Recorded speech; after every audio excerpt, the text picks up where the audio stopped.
ശബരിമല സ്വർണ്ണക്കവർച്ചാ കേസിൽ ദേവസ്വം ബോർഡ് മുൻ secretary S ജയശ്രീയുടെ മുൻകൂർ ജാമ്യാപേക്ഷ ഹൈക്കോടതി ഇന്ന് പരിഗണിക്കും. ജയശ്രീയുടെ അറസ്റ്റ് സിംഗിൾ ബെഞ്ച് തൽക്കാലത്തേക്ക് തടഞ്ഞിരുന്നു. സ്വർണ്ണപ്പാളികൾ അറ്റകുറ്റപ്പണികൾക്കായി ഉണ്ണികൃഷ്ണൻ പോറ്റിക്ക് കൈമാറാൻ 2019 ഉത്തരവിറക്കിയെന്നാണ് ജയശ്രീയുടെ പേരിലുള്ള ആരോപണം.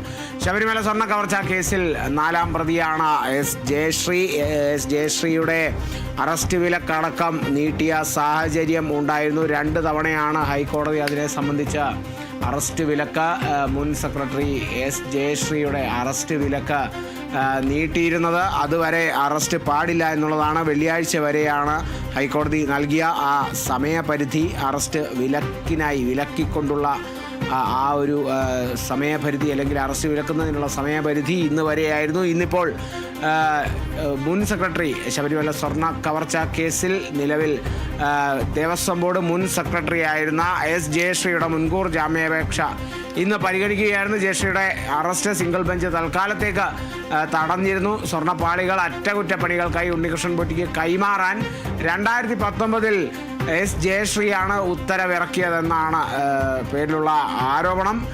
ശബരിമല സ്വർണ്ണക്കവർച്ചാ കേസിൽ 4ാം പ്രതിയാണ് എസ് ജയശ്രീ.